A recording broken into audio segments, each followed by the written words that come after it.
You know that feeling when you're just sitting in front of a screen and you're entirely paralyzed? Oh, yeah, like watching that tiny little circle spin endlessly in the center of the monitor. Yes, exactly. You are in the loading screen. It's the worst. It really is. There is this shared, like, universal feeling of pure, unadulterated impatience. I mean, you aren't doing anything meaningful. Right, you're just enduring the wait. Yeah, you're in this state of suspended animation. You're entirely at the mercy of the system, just praying the actual environment renders so you can finally, start making moves. Well, it's a necessary void in digital architecture, right? I suppose, yeah. But the psychological friction comes from the fact that you have zero agency in that moment. You are just a completely passive participant in your own experience. Zero agency. Yeah. That is exactly it. And here is where it gets incredibly uncomfortable, I think. We replicate this exact digital void in our physical professional lives. Oh, absolutely we do. Think about the last time you stepped into a room for like an industry gala or one of those massive corporate mixers. Or even those brutal 5 minutes before the host finally joins a virtual boardroom meeting. The virtual waiting room's torture. But yeah, you cross the threshold and you immediately enter the human equivalent of a loading screen. You really do. You find yourself standing by a high-top table. Right. You're holding a lukewarm, sparkling water. Probably pretending to read an email on your phone. Exactly. And you're exchanging these entirely empty, deeply predictable lines with whoever's standing next to you. The weather. The unseasonable weather. Or the nightmare traffic on the interstate. Or, I don't know, the quality of the catered appetizers. Right. You're basically running the baseline social script. Yeah. You are booting up the basic operating system of human polite interaction, essentially just waiting for the real high-leverage professional interaction to load. But here's the terrifying part about the professional networking loading screen. And I know everyone listening to this has experienced it. Very often, the real game never actually loads. It just stalls out completely. Right. You just stay stuck in that holding pattern for 45 minutes. Then the event ends. You hand out 3 business cards that will go straight into the trash, and you go home exhausted. And that phenomenon, that specific loop of anticipation followed by an absolute lack of execution, that is the neurological root of the dread so many people feel. The networking dread, it's so real. It is profound dread, especially for high-performing individuals. When they are faced with networking events, it is the absolute definition of wasted potential colliding with social anxiety. Wow, wasted potential colliding with social anxiety. That perfectly captures it. Because your brain recognizes that the energy expenditure is yielding zero return. Right, you're burning mental calories for nothing. So if you are listening to this right now, I want you to mentally place yourself in that exact scenario. Visualize the room. Yeah, maybe you are prepping for a massive industry mixer this coming weekend, or maybe you are stepping back into the high-stakes physical networking space after years of hiding behind remote work. Which a lot of people are struggling with right now. For sure. Or maybe you were just intensely curious about how to definitively upgrade your professional communication skills. Because, let's face it, you are sick of being stuck in the lobby while everyone else seems to be playing the game. Well, whatever your background, this deep dive is custom tailored for you. It really is. Today, we are tearing apart a framework from our source material that functions like an executive masterclass on advanced C2 level English communication. And I think we should probably clarify what C2 actually means here, because it's not just a corporate buzzword. Yeah, break that down for us. So in the common European framework of reference for languages, C2 is the absolute highest echelon of linguistic mastery. The top tier. Exactly. It denotes someone who can communicate with the nuance, the subtlety, and the cultural attunement of a highly educated native speaker. Right. But in the context of the boardroom or the gala, it goes way beyond grammar. Operating at a C2 level triggers an immediate psychological recognition of authority in the listener's brain. It's like an instant respect button. Exactly. It signals structural competence. And our mission today is to weaponize that competence. We are breaking down the mechanics of what the source calls strategic rapport building. Which is a complete paradigm shift. Totally. We are going to decode the exact physical and verbal mechanics of entering a conversation without that skin-crawling awkwardness. And how to ask questions that genuinely command attention. Yes. Plus, how to execute a flawless exit without making the other person feel abandoned. And finally, how to execute a next-day follow-up that yields a massive return on your time. If we execute this properly, the entire concept of dreading a room full of strangers completely evaporates. Fun. Because we are replacing a defensive anxiety posture with an offensive, highly calculated strategy. I love that. Playing offense instead of defense. Yeah. Which brings us to the first massive roadblock we have to clear out of our own heads. The mindset shift. Right. We have to completely eradicate the term small talk from our vocabulary. It is a toxic phrase. It really is. I was thinking about this when preparing for today's deep dive, and small talk really functions as a pejorative. Inherent? Yeah, it inherently implies triviality. It tells your brain that what you are about to do just does not matter. Words are the scaffolding of our reality. Okay, wait, unpack that. Well, the labels we apply to an activity dictate our neurochemical and behavioral approach to it. Right. So if you mentally categorize an upcoming gala as an evening of just quote-unquote small talk, you are setting an incredibly low cognitive ceiling on the interaction. You're defeating yourself before you even put on your suit. Exactly. Small talk is passive. It is a defense mechanism used to fill uncomfortable silences. Just to avoid the awkwardness. Right. It operates on the principle of cognitive miserliness. Cognitive miserliness. What does that mean exactly? It's the brain's tendency to use the absolute minimum amount of energy necessary to survive a situation. Oh, wow. Right. Because asking someone if they caught the basketball game last night requires literally zero intellectual horsepower. Zero. It's entirely safe. But it's so boring. Safe means boring, and zero risk equals zero reward. When you engage in small talk, you are trading in what the source material calls banal platitudes. I love that phrase so much. Banal platitudes. It sounds like a rare disease or something. In corporate environments, it essentially is a disease. Yeah, it plagues every mixer. A platitude is an unoriginal, morally obvious, or overused remark. Things like, it is what it is. Oh, I hate that one. Or working hard or hardly working. Yes, the worst. And when you pair that with banality, meaning an utter lack of originality or freshness, you get interactions that actually drain energy rather than create it. It's exhausting just thinking about it. It is, because when you rely on banal platitudes, you are subtly signaling something to the other person. You're telling them, I do not find you interesting enough to expend genuine cognitive effort on you. Oh, wow. That is a brutal way to frame it. But it's true, isn't it? It is an insult disguised as politeness. It's so true. I've noticed that when I am dreading an event, my physical body actually reacts to the prospect of banality. Like I hunch over my phone in the corner. I pretend to be urgently answering emails. My posture literally collapses inwards because I'm just bracing for boredom. That is your brain going into low power mode. Yeah. So if we strip small talk out of the equation completely, we replace it with strategic rapport building. That's the goal. How does that shift in labeling physically change the way we operate in that room? Well, strategic rapport building shifts the intent from survival to discovery. Discovery. I like that. When your goal is strategic rapport, your body language naturally opens up. You aren't hovering near the carving station looking for a place to hide. Hiding behind the roast beef. We've all been there. You scan the room as an equal participant looking for asymmetric opportunities. Okay, asymmetric opportunities. Right. You are looking for the right clusters of people. You make sustained eye contact. Wow. You roll your shoulders back. Because you aren't waiting for someone to rescue you from the silence anymore. Precisely. You are actively hunting for mutual value. You are entering the arena, which leads us to the most agonizing hurdle of the entire evening, honestly. The approach. The approach. The initiation.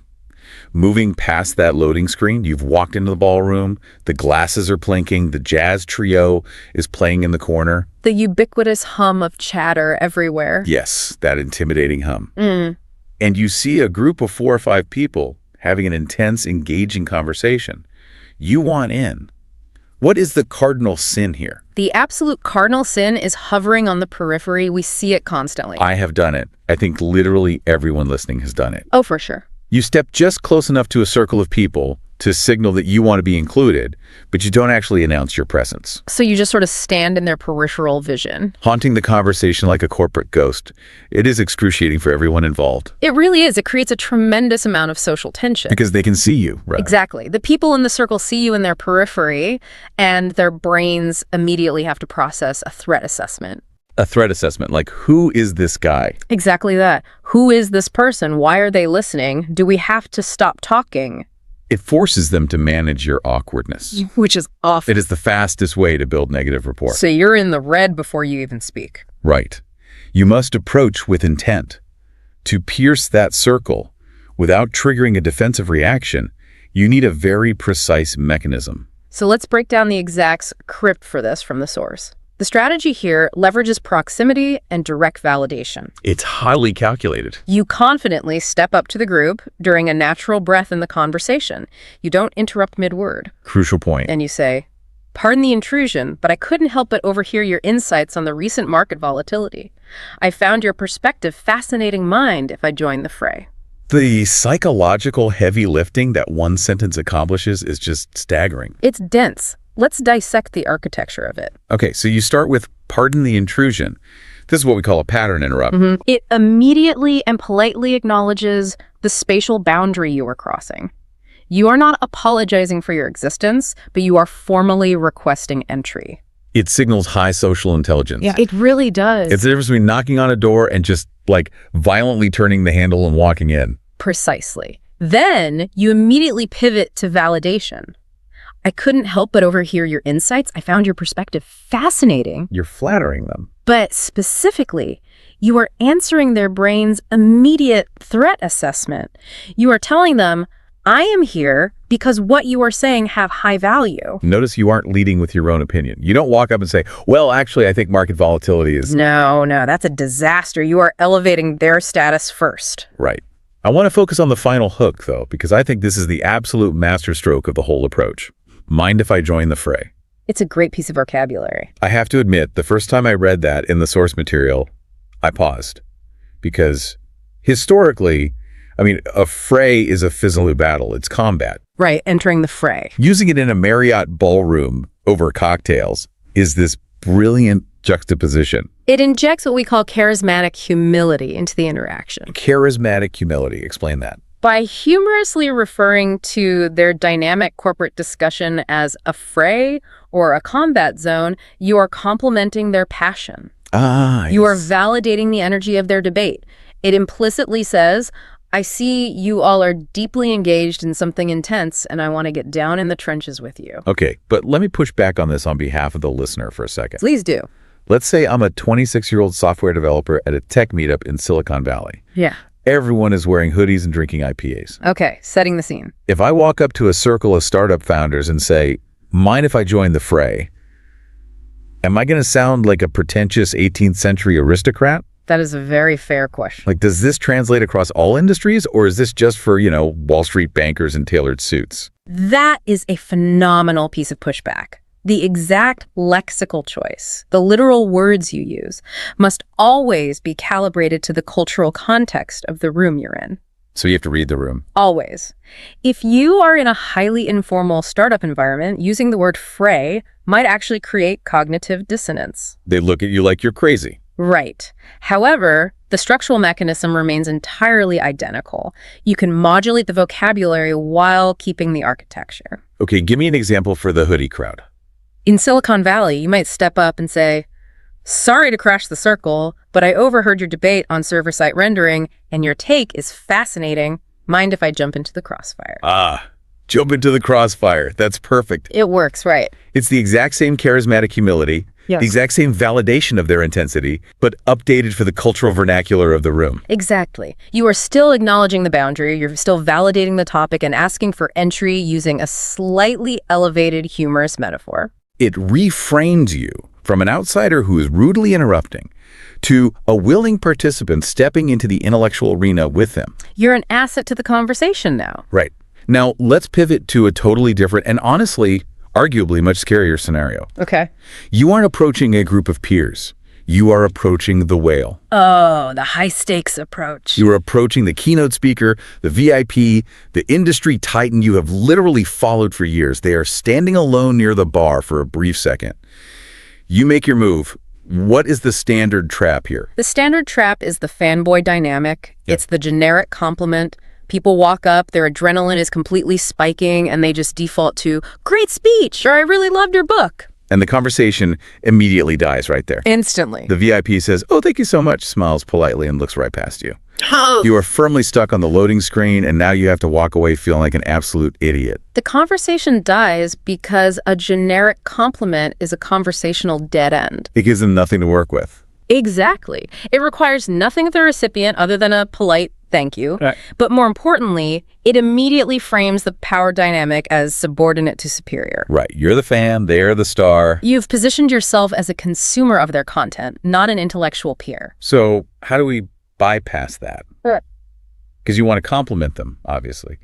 The recommended execution from the source here is highly specific. It has to be. You walk up, offer a firm handshake, and say, "Allow me to introduce myself.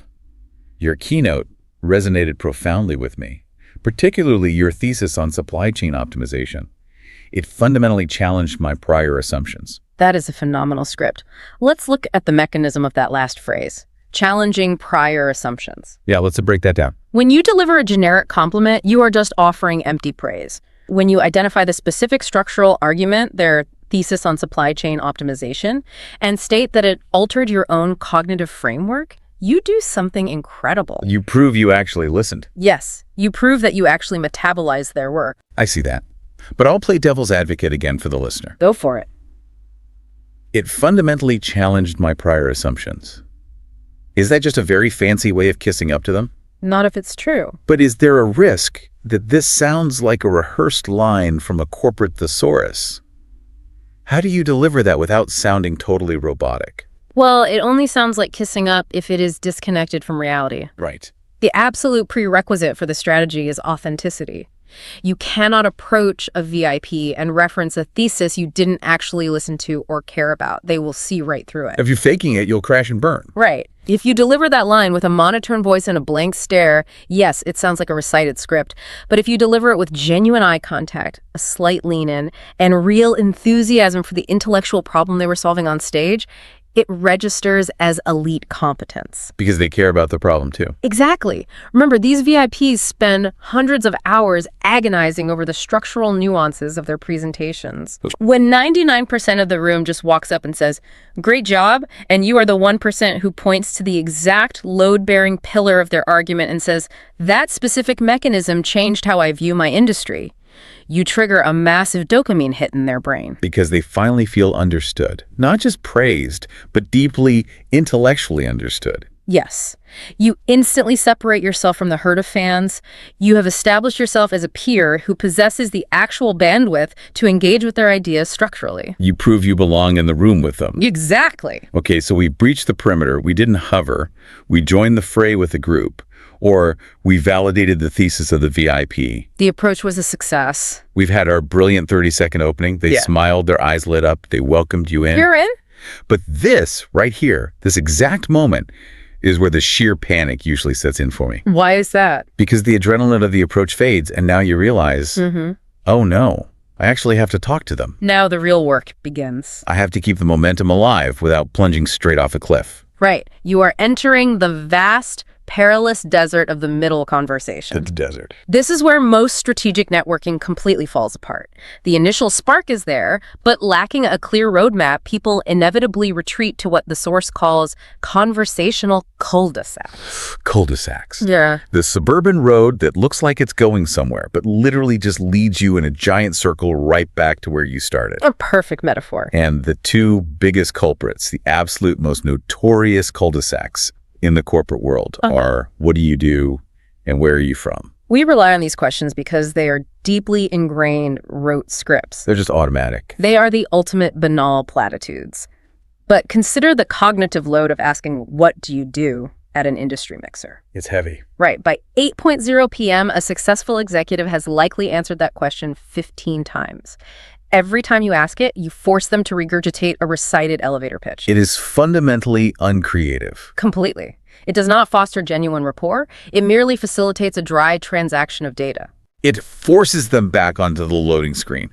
You are making them do administrative work at a cocktail party. Precisely. To escape the cul-de-sac, you must abandon data-gathering questions entirely and utilize open-ended, conceptually engaging alternatives. Right. Instead of asking for their job title, you ask them to analyze their environment. You force them to switch from memory retrieval to active processing. The first alternative we have from the framework is brilliant in its elevation. Instead of asking something lazy like, what's been keeping you busy? You ask, what is the most formidable challenge you are currently navigating in your sector? Notice the deliberate elevation of the vocabulary there. It's very intentional. We aren't saying what's hard about your job. We are saying formidable challenge and navigating in your sector. It sounds so much more epic. The language implicitly frames them as a capable captain steering a ship through treacherous waters. It flatters their competence before they even answer. It gives them permission to complain, but in a very high-status strategic way. They aren't whining about their boss taking their stapler. They are analyzing systemic industry hurdles. It taps into a fundamental human truth. High-level professionals deeply enjoy discussing their strategic visions and the complex obstacles they are actively overcoming. Everyone likes to feel like they're solving hard problems. It is deeply validating to be asked for a macro-level analysis. The second alternative is one I have actually started using myself, and it works like magic. It goes, what macro trends are currently occupying your bandwidth? That's a powerful one. I really want to pause on this, because the phrase occupying your bandwidth is a surgical strike of respect. Why does that specific phrasing resonate so strongly with you? Because it acknowledges reality. Think about a computer, right? You have your hard drive space, which is the stuff you know, and then you have your RAM, your bandwidth, the active memory you're using right this second to process complex tasks. Bandwidth is a finite, incredibly precious resource. If I ask you, what are you doing these days? You could list 100 trivial administrative tasks. Doing the laundry, answering emails. The busy work. Right. But if I ask what is occupying your bandwidth, I am acknowledging that your mental energy is a highly valuable commodity. You're elevating the scope. I am basically asking what is important enough to consume your limited cognitive RAM. It respects their intellect immensely. That is an incredibly sharp analogy. By using the terminology of modern operational efficiency words like bandwidth, macro trends, you signal that you naturally speak their language. You belong there. You bypass the small talk and jump straight to executive level processing. There's a third option here that shifts the timeline entirely. Instead of the present moment, it looks forward. Given the recent industry disruptions, how is your organization positioning itself for the upcoming fiscal year? Now, this question forces them to look to the horizon and construct a narrative in real time. They can't use a canned answer for that. No, they have to think. And this highlights the ultimate goal of the middle phase of the conversation. When you ask questions that force the other person to think critically and articulate their own strategic vision, an incredible psychological transference occurs. A transference. Yes. You instantly transition your role in their mind. You are no longer just a random attendee holding a drink. Right. You become an intellectual facilitator. You become a highly valuable sounding board. You become the canvas for their brilliance. Exactly. They get to talk out their complex problem, and they walk away from the conversation thinking, wow, I'm a genius, and that person I just met is incredibly insightful for realizing it. That is exactly how it works. You make them feel articulate, insightful, and heard. That is the true essence of strategic rapport. It's almost counterintuitive. It is. Insecure networkers try to sound smart. Master networkers provide a framework for the other person to sound smart. Oh, that's so good. The goodwill generated by that is immeasurable. Okay, so we are in the zone. We executed the approach. We avoided the cul-de-sacs. We are having a deeply engaging C2 level dialogue about macro trends, bandwidth, and supply chain thesis. We are crushing it. We are crushing it. But here is the harsh reality of the physical universe. Eventually, every conversation must conclude. It has to end at some point. Even the most intellectually stimulating, paradigm-shifting dialogue has a shelf life. Or, let's face the darker scenario. Uh-oh. Your strategic questions failed completely.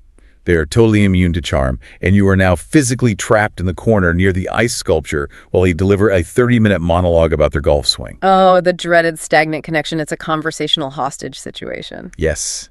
Either way, whether you are leaving on a high note or literally fleeing for your life, you have to execute the exit. You must. You have to perform what the framework calls the tactical retreat. This is the phase where nonverbal communication, your physical body language, becomes just as critical, if not more so, than your vocabulary. Body language is everything here. When initiating a retreat, the rules of physical engagement are absolute. You must never, under any circumstances, look at your watch or your phone. Never. You must never let your eyes dart around the room over their shoulder, scanning the crowd for a more important target. God, that is the most dehumanizing feeling. It is awful. When you are mid-sentence, pouring your heart out about a project, and you can literally track their eyeballs disconnecting from you and scanning the door to see who just walked in. It is a profound insult. It is the physical manifestation of disrespect. Completely. It signals utter disinterest and immediately incinerates any rapport you might have built over the last 10 minutes. It invalidates the entire interaction. It ruins everything. If they feel discarded, they will remember you, but entirely for the wrong reasons. I think of exiting a conversation like landing a commercial airplane. Okay, I like this. You cannot just pull the ripcord, look at your watch, say, well, look at the time, Right. and dive bomb out of the sky. Right, that's a crash. If you do that, the sudden drop in conversational pressure creates a literal vacuum. It's a crash landing. It leaves the other person reeling, feeling stupid, and abandoned. So what's the alternative? You need a gentle, controlled descent, and you need a very clear, illuminated runway. That analogy maps perfectly to the mechanics of extrication in our source material. Oh, The gentle descent is the patience required to wait for a natural lull. You do not interrupt a person mid-thought to announce your departure. right. You have to wait. You wait for the end of a sentence, a natural breath, a moment of mutual agreement. And the clear runway is what we call the artful pivot. The artful pivot. It is the specific, pre-planned phrasing you deploy to take the conversational lead and guide the interaction safely to a close. And we have two different runways we need to build here, depending entirely on the value of the connection. Let's start with the positive scenario first. Okay, the high-value exit. You've had a phenomenal conversation. Yeah. This person is a highly valuable connection. You really want to follow up with them, but you also want to go get a drink and talk to other people. You want to maximize the room. Exactly. How do you leave without seeming eager to get away from them? The recommended script is highly polished. This has been an incredibly stimulating dialogue, and I want to be entirely respectful of your time. I know there are many people here vying for your attention. Let's definitely exchange coordinates before we part ways. Let's pause on that phrase. Exchange coordinates. That is so incredibly sleek. Isn't it? It feels like something out of a spy novel or something. It is sleek, and crucially, it is modern. It elevates the standard, clunky, can I get your business card, or are you on LinkedIn? Which always feels a bit desperate. By saying exchange coordinates, it feels almost navigational. It implies forward momentum, like you are two ships charting a deliberate course to intercept again in the future. I love that. It removes the transactional feeling of handing over a piece of cardboard. But the mechanics of the first half of that exit are what really cushion the landing, I think. I want to be entirely respectful of your time. Yes, this is a brilliant psychological reframing. How so? You are framing your exit not as a selfish act, not as you wanting to leave to go talk to cooler people, but as an act of profound consideration for them. Oh, you're doing them a favor by leaving. Exactly. You are acknowledging their high status. I know there are many people here vying for your attention. Right. You are essentially saying, you are so important that I am going to gracefully step aside so others can bask in your presence. It leaves them feeling important, respected, and entirely in control. It's conversational judo. It's absolutely beautiful. Okay, but now we have to deal with the crash landing we desperately want to avoid. The hostage situation. The stagnant connection. You are trapped in the cul-de-sac. They have been talking about their fantasy football team for 12 minutes straight. Agony. There is no mutual synergy here. You need an out right now. This requires the deployment of the external obligation. The external obligation. When the internal dynamics of the conversation cannot sustain a graceful exit, you must introduce an irrefutable external mandate. You need an excuse. But a bulletproof one. You need a face-saving out for both parties that definitively ends the interaction but does not burn a bridge. You don't know, right? Exactly. In any industry, you never know who that boring person might be connected to or where they might be working in 5 years. You cannot afford to be rude. The two classic examples the material provides are simple but totally bulletproof. Let's hear them. The first one is, it has been a pleasure crossing paths with you today. If you'll excuse me, I must go and confer with a colleague across the room. Very clean. Or the absolute gold standard.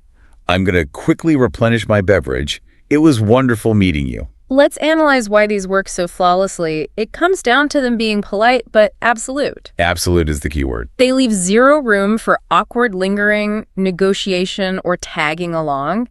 Think about the alternative. If you just say, I think I'm going to walk around for a bit. Oh no, I know what happens next. The other person, lacking social awareness, might happily reply, "Oh, great idea. I'll walk with you." And you are doomed. Yeah. You have failed to extricate yourself. You just took the hostage situation on a walking tour of the ballroom. That is a nightmare. Exactly. But if you have a specific, undeniable external mandate, you must confer with a specific colleague, or your glass is physically empty and requires replenishing. It creates a closed loop. They can't argue with it. They cannot argue with an empty glass. They cannot tell you not to speak to your colleague. It's indisputable physical reality. You have successfully extricated yourself, you shake their hand, you walk to the bar, you get your fresh drink. You're free. The gala ends. Yeah. You survived. You navigated the loading screen, you joined the fray with the executives, you bypassed the generic compliments with the VIP, you avoided the cul-de-sacs about the weather, and you executed a flawless tactical retreat. You played a perfect game. You drive home, you take off your uncomfortable dress shoes, you collapse on the couch, and you think, I did it. I am a networking god. And that exact moment of relief on the couch is where 90% of professionals fail completely. Wait, what? After all of that, I'm a failure. Because the event itself, the anxiety, the maneuvering, the perfect posture, the brilliant questions, the graceful exits, that entire exhausting physical performance is surprisingly only 20% of the actual work. Only 20%. My bandwidth is already fried just thinking about it, and you're telling me I'm only a fifth of the way there. I am. The physical event is the foundation, but it is not the structure. The true return on investment, the actual tangible ROI of all that physical and emotional effort, happens at 9 a.m. the morning after. Don't follow up. It happens in the follow-up. If you do not execute the follow-up properly, the previous night was nothing more than an expensive, tiring exercise in socializing. Man, let's shine a massive spotlight on the follow-up, because this is where I think we all fall back into our absolute worst, laziest habits. It's where the drop-off happens. I want to ask you, the listener, to do an audit of your own behavior right now. Be honest with yourself. Think about the last conference you went to. How many generic connection requests did you send or receive on LinkedIn the next day that simply said, "Nice to meet you"?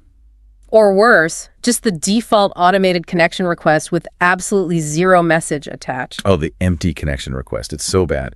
And more importantly, how many of those generic, frictionless connections actually led to a phone call, a deal, or a genuine professional relationship? I would confidently venture that the vast majority of them lead to absolutely nothing. Zero. They enter the digital graveyard. They just sit there in your network, inflating your follower count, completely dormant forever.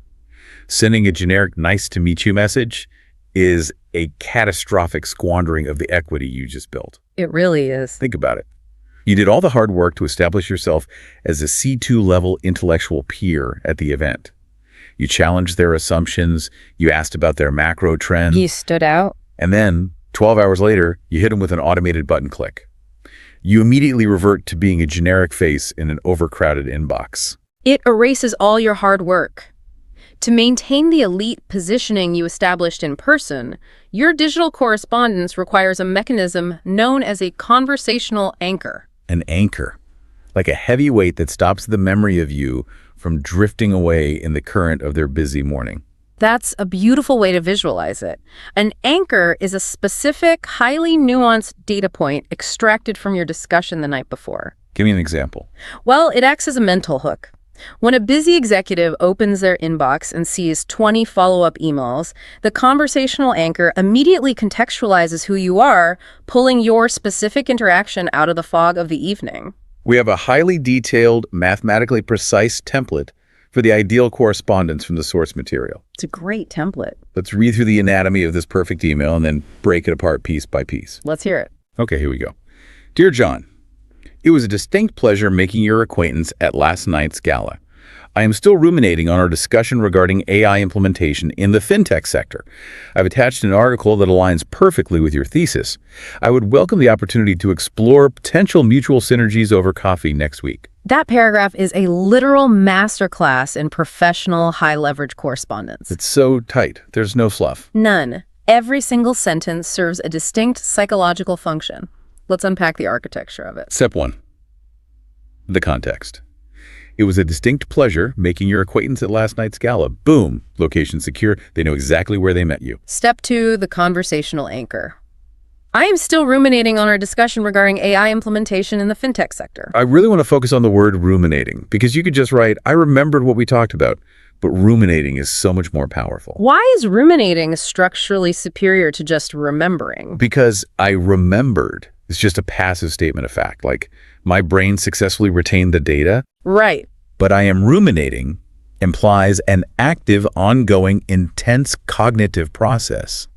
It basically means your ideas were so compelling, so disruptive, that they have occupied my mental bandwidth continuously since we parted ways. It is a massive, highly sophisticated compliment to their intellect. It proves unequivocally that you are actively listening, not merely waiting for your turn to speak. It validates their insight on a profound level, and then comes the crucial third step, which is the true differentiator.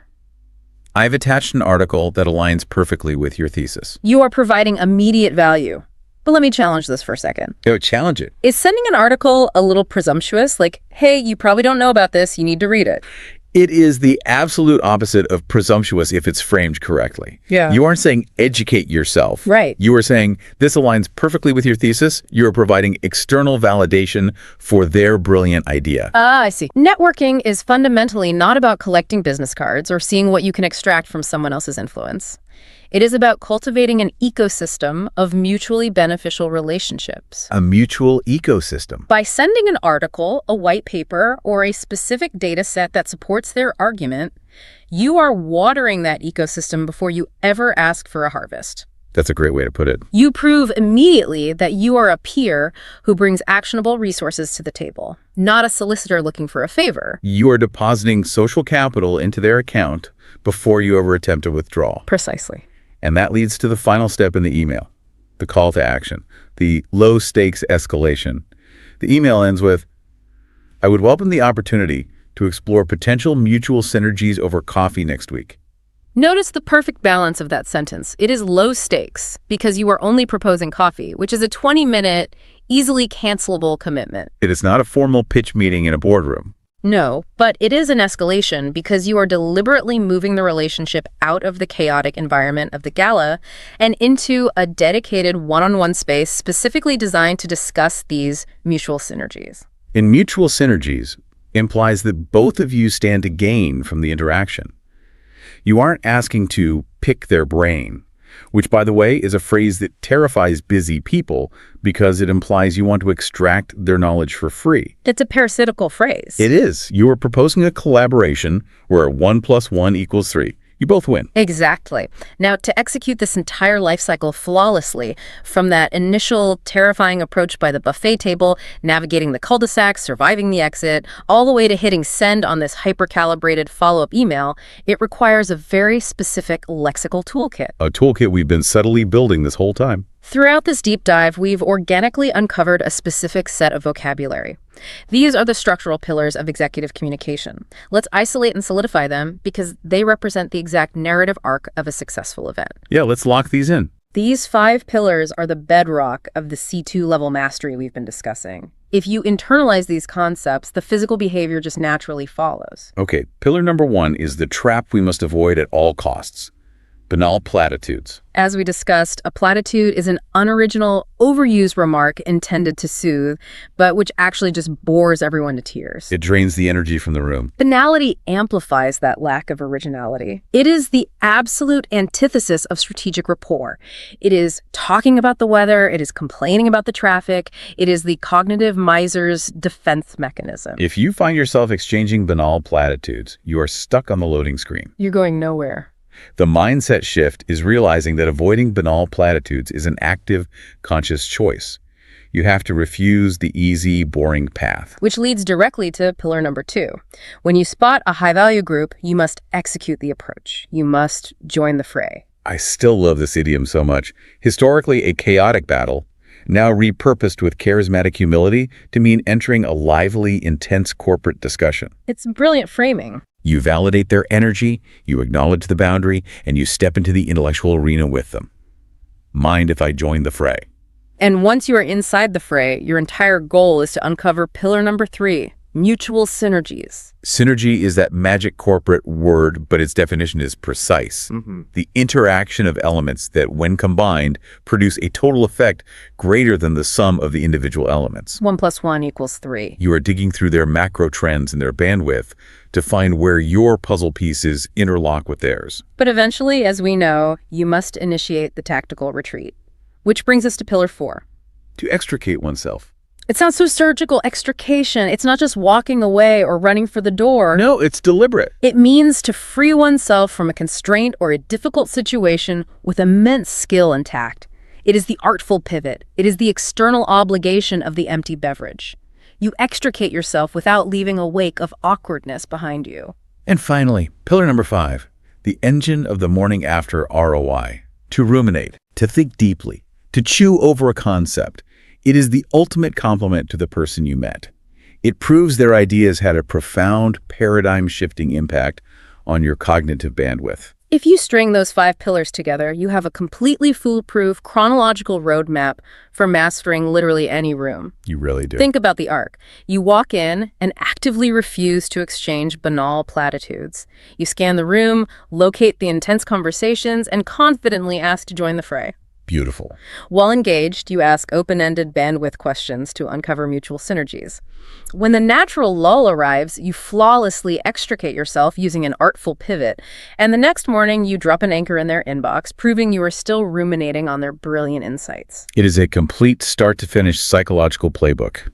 It takes the absolute chaos of a room full of 400 strangers and turns it into a manageable, predictable, highly lucrative system. Armed with this framework, the entire paradigm of networking shifts. It changes everything. You no longer need to view a corporate mixer as an exercise in anxiety and endurance. It ceases to be a chore you dread. It transforms into a vibrant landscape of asymmetric professional opportunity. You can walk through those ballroom doors, keep your posture open, be bold, be immensely articulate, and actually, dare I say it, enjoy the process of connecting with people. You can actually have fun. Because you aren't guessing anymore. You know exactly what you are doing. You are no longer a passive participant stuck on the loading screen praying for it to end. You're playing the game, and you're playing it at the absolute highest level. It eradicates the dread by replacing the void with agency. You are entirely in control of your own narrative from entry to exit. And as we wrap up this deep dive today, I want to leave you with a direct challenge. I want you to take all of this high-level strategy and turn it immediately inward. Do some homework. Exactly. Do some personal, highly specific reflection right now, today, before your next event. Mental rehearsal is the absolute key to executing these mechanics flawlessly under pressure. Exactly. So here is the provocative thought I want you to mull over as you go about the rest of your day. Visualize yourself at your next industry event. The music is loud, the lights are dim. You're there. And you find yourself completely trapped in a conversational cul-de-sac. You are stuck with someone who is relentlessly, enthusiastically reciting banal platitudes about their commute. The dread is rising. It's peaking. What specific, polite, undisputable external obligation are you going to invent right then and there to successfully extricate yourself without burning a bridge? What is your personal ripcord going to be? Will it be the colleague waiting across the room? The empty beverage that desperately needs replenishing? Or is there something uniquely suited to your specific industry that you can deploy? I want you to ruminate on that exact strategy. Build your exit plan, script your artful pivot, and memorize your external obligation before you even set foot in the room. Have it loaded in the chamber. Because here is the ultimate secret. Once you know exactly how you are going to land the plane safely, you can finally relax and actually enjoy the flight. You'll never fear the loading screen again. Take care, be strategic, and happy networking.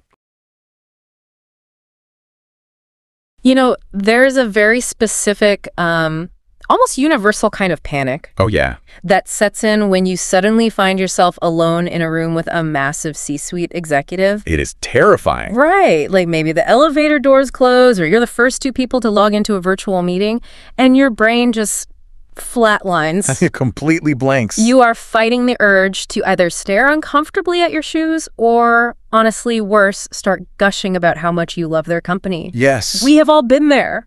But what if, instead of panic, that exact scenario became your greatest professional advantage? Because today, we are decoding the micro-interactions of the boardroom. And it's an incredibly vital skill set for anyone listening. We're moving way beyond, basic how to win friends networking advice here. Right, this is the advanced stuff. Exactly. What we're unpacking today is the absolute highest echelon of relationship management. We're talking about the subtle, almost invisible linguistic choices that quietly but firmly dictate corporate trajectories. Okay, let's unpack this. Our mission for you today, whether you're prepping for a massive industry mixer, looking to step up your internal corporate game, or just, want to understand the unwritten rules of power dynamics, is to map out this territory. That's the goal. We're going to explore how to navigate extreme power asymmetries, how to ask for favors without feeling completely awkward, and ultimately, how to elevate yourself into a trusted center of influence. It's a lot, but it's so actionable. So let's start right there in that elevator with the CEO of a massive conglomerate, because the natural instinct for most people is to just default to extreme deference. It is. And it makes sense on a purely survival level, right? Sure. We think that by elevating them, by showering them with praise, we are showing respect. But this is actually a massive trap. Wait, really? Yeah. High-level executives are surrounded by yes men all day long. Unwarranted praise is just white noise to them at this point. The behavioral framework we're looking at introduces a crucial concept here. It's about avoiding sycophantic behavior. Sycophantic? Meaning behaving like a flatterer purely to get someone's approval. Precisely. The problem with flattering a titan of industry, or, say, a high net worth individual, is that it immediately categorizes you as a subordinate. Right. You are literally broadcasting to them, I am below you, and I am trying to win your favor. You basically strip away your own agency in the very first 10 seconds of the interaction. I think a great analogy here is the difference between acting like a fan meeting a celebrity versus two professionals talking shop at a trade show. Oh, that's a great way to put it. Like, if you're at a massive industry conference and you run into the keynote speaker and you act like a fan, asking for a selfie, lavishly praising their existence, you can never be their peer. Right, the dynamic is set. You've boxed yourself into the fan category. But if you act like a professional, even if they have a multi-million-dollar booth at the trade show and you're just starting out, you're at least playing the same game. Yes. You're speaking the same language. That is a perfect way to visualize it. And this strategy in the source material is known as peer-level positioning. Peer-level positioning. Yeah. You don't ask for a job. You don't lavish them with praise. Instead, you project calm authority and engage them on an intellectual plane. So what does that actually sound like? Because it's one thing to say project calm authority and another to actually open your mouth when the CEO of a Fortune 500 company is standing 2 feet away. Fair point. There's a template we've been reviewing that perfectly captures this. It basically involves bringing up a specific high-level strategic move their company recently made. Right. Something like, and I'm paraphrasing this source here, "It's a pleasure to cross paths. I've been closely analyzing your firm's recent aggressive acquisition strategy in the APAC region." Which is such a strong opening. And then you say, "The risk profile is fascinating. What was the internal catalyst for that pivot?" What's fascinating here is why that specific phrasing works so beautifully. Yeah, let's break that down. It signals several things simultaneously without you ever having to brag about your own credentials. First, it shows you are commercially aware. Right, you've done your homework. Exactly. You've done your due diligence. You aren't just reacting to the title on their badge. You understand their actual business landscape. That makes sense. Second, and more importantly, you are inviting them to discuss high-level strategy. This is where executives are most comfortable operating. Okay. You aren't forcing them to make small talk about the weather or, like, their flight. You are treating them as an intellectual equal, inviting them into a strategic dialogue. It completely flips the script. It really does. But let's be real for a second and look at the counter scenario. Because executives are incredibly busy, right? Oh, absolutely. Their minds are often in a dozen places at once. What if you deploy this brilliant strategic question about the APAC region and they just... Give you a short answer. Yeah, they just give you a brief, polite nod because they clearly want to end the interaction and check their emails. Doesn't that just leave you hanging? That's a very real possibility. Which brings us to the second, arguably more important half of peer-level positioning. Which is? The graceful exit. Ah. You must possess the emotional intelligence to read the room. The golden rule is that you never, ever cling. No lingering? Exactly. If they give a short answer or their body language shifts toward their phone, you immediately bow out. And you do it without making it awkward. Right. Like, you don't apologize for taking up their time. You might just say something like, I appreciate the insight. I won't monopolize any more of your time. I know you have a demanding schedule today. A pleasure speaking with you. Notice the mechanics of that exit. It leaves a lasting impression of supreme confidence. You're leaving on your own terms. Precisely. You initiated a high-level conversation, and you ended it on your own terms with absolute social calibration. Wow. You didn't linger awkwardly waiting for them to officially dismiss you. You demonstrated profound respect for their time, which ironically makes them respect you far more than if you had tried to force a 5-minute conversation. It's power through restraint. Exactly. You're proving you belong in the room by knowing exactly when to leave the conversation. Spot on. All right, so you've mastered that initial connection. You confidently step out of that elevator. But let's fast forward a bit. Okay. Let's say 3 years go by. You haven't spoken to this person since that trade show, and suddenly you're working on a project where you desperately need their specific expertise, or, honestly, a massive favor. Right. We're entering the territory of the dormant tie. Yes, the dormant tie. Yeah. The connection that has sat completely inactive for years. Reaching out to a dormant tie is universally paralyzing. Oh, it's awful. The dread of drafting that email is real. Because you know, and they know, that you are only reaching out because you want something. Yeah. It feels incredibly opportunistic. It's paralyzing because it inherently feels transactional. And we need to validate that fear completely for you listening right now. It feels opportunistic because it is opportunistic. Right. And our natural human instinct is to try and, hide that opportunism at all costs, right? We try to soften the blow. Which is usually the worst thing you can do. Really? Yeah. The novice approach is to write 3 agonizingly long paragraphs of fake pleasantries. Oh, I've sent those emails. We all have. You pretend you just randomly thought of them. You ask about their kids, their dog, their recent vacation. And then the pivot? Right. Then, right at the very end, you quietly slip in a sudden request for an introduction or a reference. Yeah. It's transparent, and frankly, it's slightly insulting to their intelligence. The advanced C2 level strategy requires complete transparency instead. Wait, pause right there. C2 level strategy, like the English proficiency level? Exactly. In linguistics, C2 is the absolute highest level of language mastery. Right, native learn. It's near native, highly nuanced fluency. In this context, we're talking about C2 level corporate communication. Okay, I like that. It's absolute mastery of professional relationship dynamics. And at that master level, you don't hide behind fake small talk. You name the elephant in the room immediately. You acknowledge the gap in communication right up front. Yes. So an opening line might just be, Dear Sarah, I realize it has been quite some time since we last crossed paths, and I sincerely hope this note finds you and your team thriving. Exactly. You acknowledge the reality of the situation, it clears the air instantly, and establishes a baseline of trust. You aren't trying to trick them into a favor. Right. Okay, I have to push back here on behalf of anyone listening who was raised to be traditionally polite. Go for it. Isn't it considered rude or transactional to just ask for a favor immediately without spending time catching up first? Doesn't skipping the small talk make you look incredibly cold? If we connect this to the bigger picture, we really have to redefine what polite means in a high-level professional context. How so? In this environment, time is the single most valuable currency. Being overly familiar when you haven't spoken in 3 years is actually what's considered rude because it's disingenuous. It forces the other person to engage in a charade. Oh, wow. I never thought of it that way. Transparency is the highest form of professional respect. You state your purpose clearly. Let's say you're navigating a complex regulatory hurdle where Sarah has unparalleled expertise. Okay.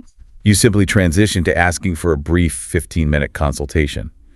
But the true magic trick, the mechanism that makes this directness polite rather than aggressive, is the inclusion of the out clause. The out clause. I love this concept. It's so powerful. Traditionally, we think of an out clause as a legal term, like a loophole allowing someone to withdraw from a contract.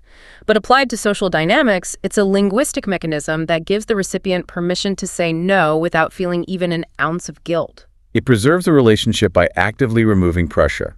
When you ask someone for a favor, especially someone busy, you are placing a burden on them. Naturally. The out clause lifts that burden before they even have a chance to feel it. There's a phrasing template for this from the source material that works so well. You make your request. I was wondering if you might be amenable to a brief 15-minute consultation next week, and then you immediately follow it with the escape hatch. Which sounds like. However, please feel zero obligation if your bandwidth is currently tapped. I completely understand how demanding Q4 can be. Please feel zero obligation. That is the core of the out clause right there. Yeah. You are explicitly handing them an elegant, social acceptable, pre-packaged way to decline. You are giving them their time back. Yes. It's almost counterintuitive, though. By giving them a pre-written excuse to say no, the data and behavioral psychology suggest you actually increase the probability that they will agree. You do? Why does giving someone an easy exit make them want to stay? Because you have deeply respected their autonomy. Think about the physiological response when someone corners you with a demand. You tense up. Exactly. Your fight or flight kicks in. Your instinct is to resist, to find an excuse. When you give someone total freedom to decline without losing face, you completely remove that friction. The request transforms from being a burden into an invitation. Precisely. And professionals are much more amenable, meaning open and willing to engage when they feel they're choosing to help rather than being forced to help. It's such a relief to know you don't have to fake the small talk. You just have to be radically respectful of their bandwidth. Very true. So we've covered how to approach the untouchable executive in the elevator. We've covered how to resurrect a dormant tie with total transparency. Now we move into the absolute top tier of the networking ecosystem. The big leagues. We're transitioning from asking for value to creating value. We're talking about becoming a trusted gatekeeper, a center of influence. This is a major paradigm shift. You are no longer just a participant in a network. You are actively managing the flow of social capital within it. Right. And the defining protocol of this tier is the double opt-in introduction. This is the ironclad law of elite networking.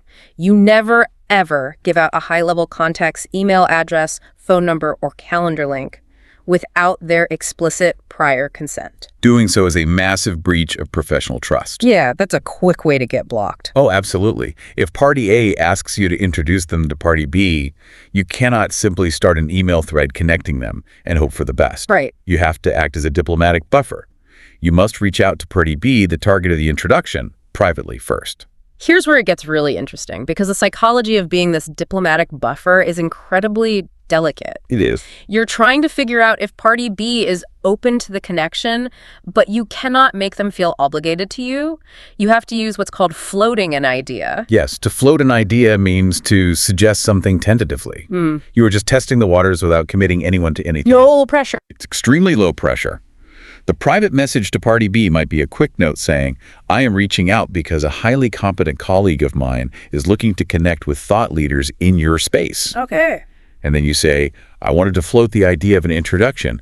Would you be open to my connecting the two of you via email?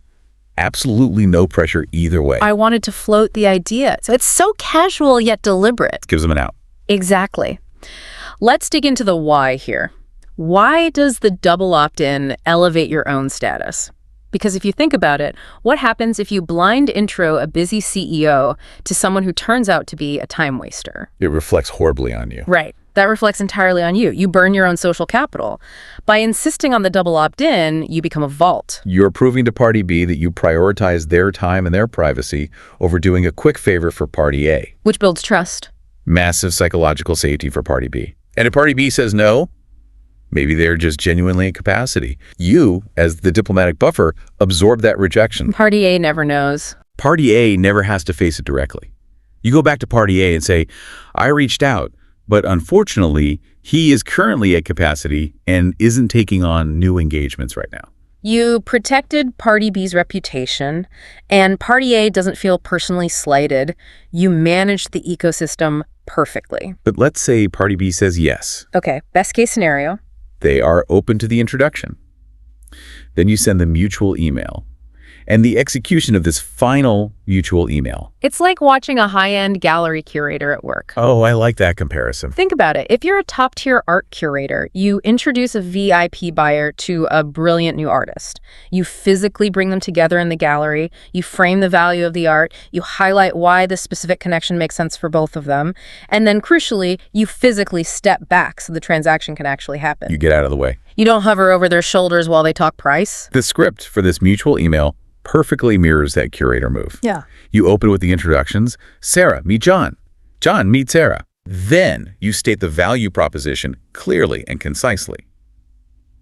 I am connecting the two of you as I see immense potential for mutual synergy regarding your respective projects in renewable energy. You framed the art. You've shown why the connection is valuable to both sides. And then comes the hallmark move of a seasoned professional.